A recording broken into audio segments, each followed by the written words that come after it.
आगरा जनपद के सूर सदन में एक बड़े कार्यक्रम का आयोजन किया गया जिसमें टीबी से ग्रसित बच्चों को गोद लिया। बताया कि हमारे देश के प्रधानमंत्री का सपना है कि 2025 तक देश को टीबी मुक्त भारत बनाना है। इस कड़ी में हर सरकारी अधिकारी के द्वारा 1 से 2 टीबी ग्रसित मरीज को गोद लेने का लक्ष्य रखा गया है। उसी के तहत आज देहात के टीबी मरीज को गोद लिया गया। आज ये प्रोग्राम हमने 15 तारीख को बनाया है। सीडीओ और जिलाधिकारी की अध्यक्षता में प्रोग्राम होना था कि जितने हमारे जनप्रतिनिधि होते हैं उसमें ग्राम प्रधान भी की सबसे बड़ी महत्वपूर्ण भूमिका होती है क्योंकि वो गांव के पास ही रहते हैं। तो हमारे माननीय प्रधानमंत्री जी का एक विजन है कि हम 2025 तक टीबी मुक्त भारत की योजना बना रखी है। उन्होंने चाहते हैं टीबी मुक्त हो जाए पूरे भारत देश से। उसका रीजन है कि हिंदुस्तान जो है वो दुनिया के जितने टीबी मरीज उनका 27% इंडिया के अंदर मिलता है। उसमें भी 27% जो टीबी के मरीज होते हैं वो यूपी के अंदर पाए जाते हैं। तो ये सरकार का प्रेशर है कि टीबी मुक्त अगर हमें चाहते हैं हिंदुस्तान तो पहले सबसे टीबी यूपी से खत्म होनी चाहिए। इसी परिप्रेक्ष्य में सरकार की नीति बनती रहती है। उसमें एक नीति सरकार ने भी बनाई हुई है कि जो लोग मरीज टीबी से ग्रसित हैं उनका क्या होता है कि वो कमजोर होते हैं और उनकी इम्यूनिटी कम हो जाती है। तो इसलिए कहा गया है कि टीबी को हर टीबी के मरीज के लिए कोई ना कोई संभ्रांत व्यक्ति या कोई जनप्रतिनिधि या कोई सरकारी अधिकारी कर्मचारी गोद ले। कम से कम 1 या 2 मरीज को गोद लेगा और वो 6 महीने तक उसका पोषण की व्यवस्था करे और उसकी निगरानी करे कि वो दवा से सही से खा रहा है नहीं खा रहा है और दवा छोड़ तो नहीं रहा है। उससे क्या है उसके ठीक होने के चांस 90 से 95% तक हो जाते हैं। और क्या है जो घर में उसकी व्यवस्था नहीं है उससे क्या प्रोडक्टिविटी इफेक्ट पड़ता है, मतलब वो कुछ कमा नहीं सकता है तो उसको हम थोड़ा मेंटल सपोर्ट दे देंगे तो उसको उसके 6 महीने भी आराम से कट जाएंगे और उससे घर पर ज़्यादा बोझ नहीं पड़ेगा।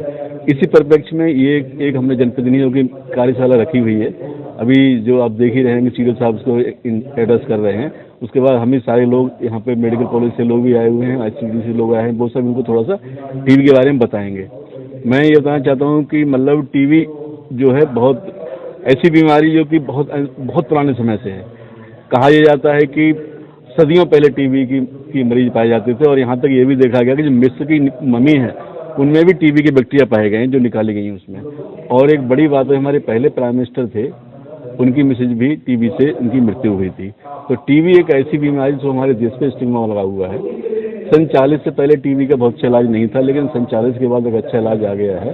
तो अब हम चाहते हैं कि ये स्टिग्मा हमारे देश से हट जाए और दुनिया में जो WHO वो कहता है हम टीबी को वर्ल्ड से 2030 तक खत्म करेंगे, लेकिन हमारे प्राइम मिनिस्टर उससे 5 साल पहले 2025 में खत्म करना चाहते हैं।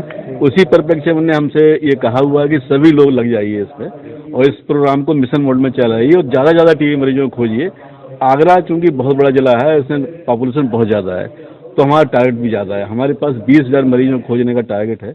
उसमें हमारे 12,000 मरीज तो प्राइवेट सेक्टर से आने हैं और 8,000 मरीज जो हैं वो पब्लिक सेक्टर। पब्लिक का तो हम पूरा अचीव कर रहे हैं क्योंकि 108% अचीवमेंट है। जैसे श्री साहब भी कह रहे थे कि मतलब आगरा अच्छा है। ये आज एक जैसा माननीय प्रधानमंत्री महोदय द्वारा देश से टीबी को 2025 तक मुक्त करने के लिए विभिन्न तरह से विभाग द्वारा और सभी विभागों द्वारा समग्र प्रयास किए जा रहे हैं। इस प्रयास के क्रम में हम लोग ने आज ग्राम विकास विभाग की मदद से सभी प्रधानों को आज सूर सदन में एकत्रित किया है और प्रयास यही है कि जो भी हमारे क्षय रोग के रोगी विभिन्न गाँव में रहते हैं और उन्हें पोषण और दवाओं से लेकर अपनी उतनी जागरूकता या सजग नहीं है, उनको देखते हुए आवश्यकता ये है कि हम सारे प्रधानों को उनको गोद लेने के लिए अनुरोध करें।